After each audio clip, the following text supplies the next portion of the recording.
ذرا اب ہمارے موضوع بسم کے اللہ حوالے سے الرحمن ذرا گفتگو الرحیم. فرمائیں. اللہ کی ذات میں، صفات میں اللہ کے علاوہ کسی کو شریک ٹھہرانا یا شرک. ٹھیک ہے، اگر اس کو میں 3-4 لائنوں میں تھوڑا سا ڈیفائن کر لوں تو یہ توحید فی الذات.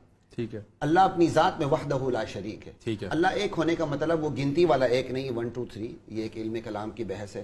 اللہ کے ایک ہونے کا مطلب ہے اللہ اپنی ذات میں، صفات میں وحدہ لا شریک ہے. وحدہ لا شریک تو ہے، لیکن گنتی والا ایک بھی تو میرے خیال سے کوئی غلط بات گنتی والا ایک یہ مخلوق کے اندر جاری ہوتا ہے 1 2 3. ایک چھوٹی سی نازک ایک سی کا بحث دو ہے، سے- دو کا تین ہے، یعنی اللہ یکتا ہے، یکتا کا دو نہیں ہے. ہاں، یہ مقصود. تو اس کے مقابلے میں شرک فی الذات، ٹھیک ہے، اللہ کی ذات میں کوئی شریک ٹھہرا ہے. لوگ ٹھہراتے ہیں اور تعجب کی بات ہے سائنس ٹھہراتی ہے. جو بڑے بڑے سائنس نہیں، سائنٹسٹ جو بڑے بڑے ٹھیک ہے، وہ کہتے ہیں جی کائنات کو انرجی چلا رہی ہے، تو لامالہ یہ شرک فی الذات ہو جائے گا. ٹھیک ہے، ٹھیک ہے جی. اس کے بعد ہے توحید فی الخالقیت. ٹھیک ہے، اللہ کی خالقیت میں اللہ وحدہ لا شریک ٹھیک ہے. اس میں اگر کوئی اور کسی کو خالق مانے تو یہ شرک فی الخالقیت ہو گئی.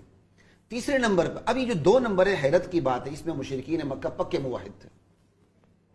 توحید فی ذات میں بھی، توحید فی الخالقیت میں بھی. کیا بات ہے، ہمارے اور مشرکین مکہ کے عقیدے میں کوئی فرق نہیں. اللہ اکبر، تیسرے نمبر پہ آتے ہیں توحید فی التصرف والتدبیر. اللہ اکبر، آسمان و زمین کی تمام امور کو چلانے والا اللہ ہے. اللہ اکبر، کیا بات، پوری کائنات اللہ کے قبضے قدرت میں ہے، کوئی اور نہیں ہے.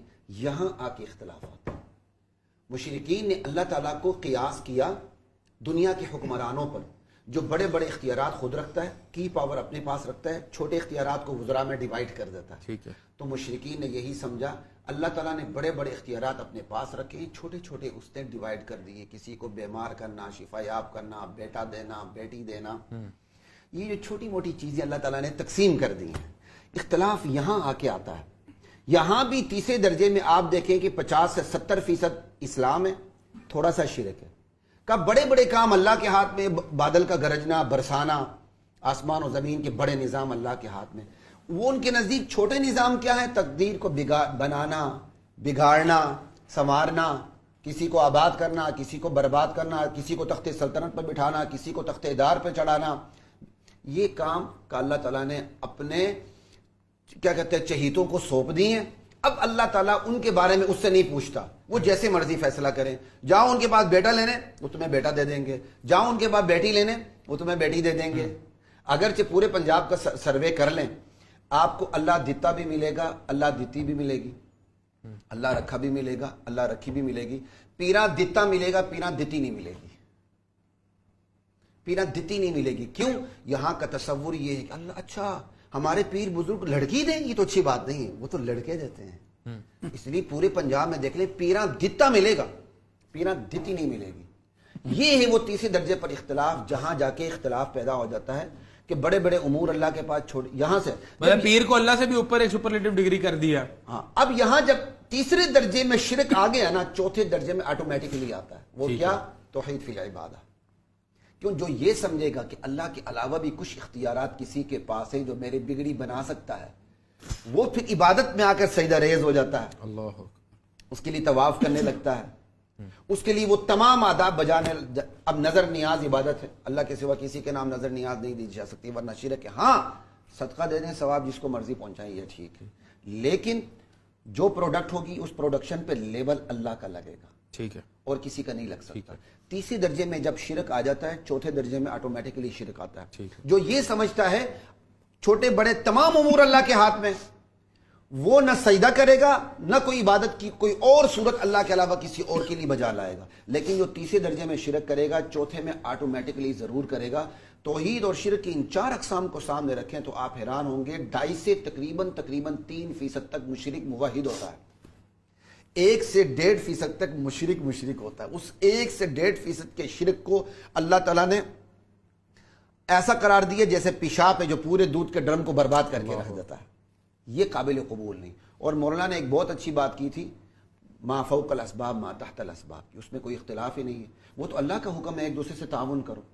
وہ صرف یہ نہیں کہ ہم کیا کہتے ہیں جا کے نبی علیہ السلام سے کہ یا رسول اللہ ہمارے لیے دعا کر دیجیے. نہیں، نبی امتی سے کہتا ہے میری مدد کرو.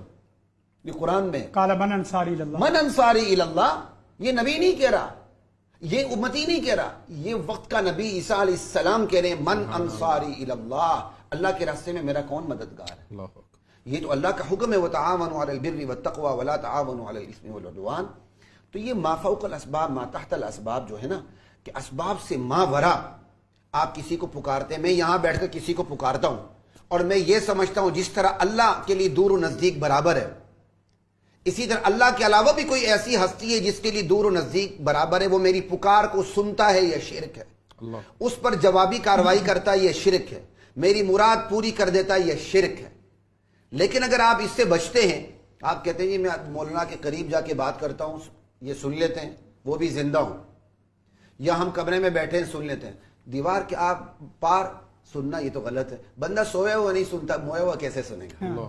مجھے یہ بتائیں کہ ایک تو شرک کا یہ آپ نے بڑی زبردست آپ نے ڈیفائن کیا شرک کو, لیکن اللہ تعالیٰ نے نا ایک اور بھی قسم قرآن میں ارشاد فرمائی ہے, اقیموا الصلاۃ ولا تکونوا من المشرکین, تم نماز قائم کرو ورنہ تم مشرکوں میں سے ہو. مطلب بندہ شرک تو نہیں کر رہا, اللہ کو مان رہا ہے, اللہ تعالیٰ کی وحدانیت کو چیلنج نہیں کر رہا, لیکن اس کے باوجود جو ہے وہ شرک کر رہا ہے یا کفر کر رہا ہے. تو اس حوالے سے آپ کیا کہیں گے؟ کیا شرک کی جو اقسام آپ نے ڈیفائن کیے وہ تو ایک میں سمجھتا ہوں کہ وہ تو ایک جس کا عقیدہ ہی ہو کہ یار فلاں بندہ بھی میری مدد کر سکے یا فلاں ذات میری مدد کر سکے, وہ تو پتہ ہے شرک ہے. لیکن ایک یہ بھی ہے کہ غیر بے نمازی شرک ہے, یا کسی بندے کو یہ کہہ دینا کہ یار تم کسی اس نیت سے جانا کہ ڈاکٹر اسرار احمد رحمۃ اللہ علیہ نے بڑا ڈیفائن کیا ہے کہ اس نیت سے کسی سے مدد مانگنا کہ وہ تمہارے نفع نقصان کا ضامن ہے یا نفع نقصان کا مالک ہے, وہ بھی شرک ہے. تو بڑی ایک تھوڑا سا میں اس کی تفصیل کر دوں.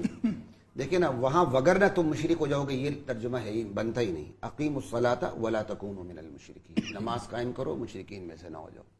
تو نماز آپ نے کس کے لیے قائم کرنی؟ اللہ کے لیے. اللہ کے لیے. اگر تو یہ وار نہیں, ہاں وہ وگرنے والا ہے ہی نہیں نا, وہ ہے ہی نہیں. نماز قائم کرنی اور مشرکین میں سے نہیں ہونا.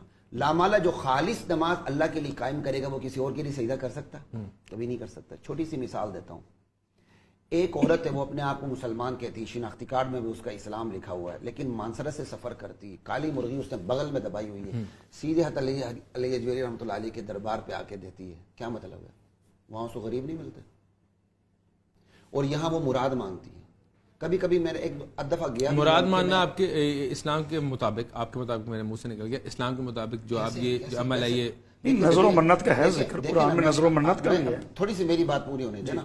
بات یہ نظر منت اللہ کے لیے, جی جی, قبر والے سے نہیں مانگنا, آپ فرما لیں, قبر والے سے نہیں مانگنا. یا ایھا الناس ضرب مثل فاستمعوا لہ, لوگوں ایک مثال بیان کی جاتی ہے, کان لگا کے سنو, صرف سنے نہیں, فاستمعوا لہ, فاسمعوا لہ نہیں کہا, فاستمعوا لہ. ان الذین تدعون من دون اللہ, اللہ کو چھوڑ کر تم جن کو پکارتے ہو. اس میں پتھر بھی آگے اگر کوئی کسی کو پکارتا ہے, وگرنہ شاید ہی دنیا میں کوئی مشرک ہوگا جو پتھر کو پتھر سمجھ کے پکارے, قبر کو قبر سمجھ کے کوئی شرک کیا کہتے ہیں سجدہ نہیں کرتا, قبر والے کو کرتا ہے. ابراہیم علیہ السلام کا بت بنا ہوا تھا نا, اس کے باپ کا بت تو نہیں بنا ہوا تھا جو مشرک شرک کر رہا تھا.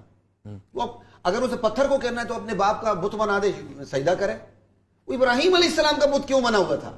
وہ بت دراصل نمائندگی کرتا ہے. اللہ کہتے ہیں تم اللہ کو چھوڑ کر جن کو پکارتے ہو, اس میں نبی, ولی, پیر, فقیر, درویش, اچھے لوگ, برے لوگ, سارے آگے.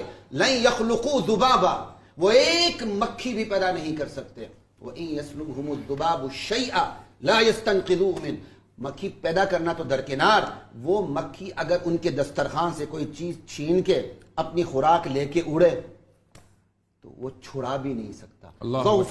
علامہ صاحب اس میں ایسے بے اختیار لوگوں سے مانگنے والا عقل میں کمزور ہے, اور جس سے مانگا جا رہا ہے وہ دینے میں کمزور ہے جس سے مانگا جا رہا ہے. اور پھر ایک آخری بات, ان الذین تدعون من دون اللہ عباد امثالکم, یہ اس آیت کی تشریح آ گئی.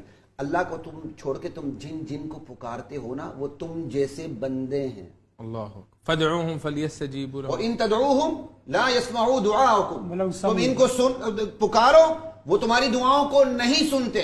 وَلَوْ سَمِعُوا بِالْفَرْضِ وَالتَّقْدِيرِ, سن لیں. مَسْتَجَابُوا لَكُمْ, یوم القیامہ. ہاں نہیں, وہ یوم القیامہ الگ آ رہا ہے. مَسْتَجَابُوا لَكُمْ, تمہاری پکار پر جوابی کارروائی نہیں کر سکتے, تمہیں جواب نہیں دے سکتے. وَيَوْمَ الْقِيَامَةِ يَكْفُرُونَ بِشِرْكِكُمْ, قیامت کے دن تمہارے شرک کا انکار کریں گے. کون چڑا آیا تھا, کون چڑی آیا تھا, ہمیں تو پتہ نہیں ہمارے قبر پہ کون آیا تھا. یہاں قبر میں جانے سے پہلے حضرت کو ایک زبان آتی تھی, یا بہت بڑا اسکالر ہوگا 2 آئیں گی, 3 آئیں گی, 4 آئیں گی, لیکن فوت ہونے کے بعد اس شخصیت کو دنیا کی ہر زبان آ رہی ہوتی ہے. جو آ کے اپنی مرادیں مانگتا ہے وہ سنتا بھی ہے، زیادہ بہتر طریقے سے دیکھتا بھی ہے، اور یہاں تک معاذ اللہ کتابوں میں لکھی ہوئی یہ چیزیں ہیں کہ وہ بیویاں بھی ان کے پاس آتی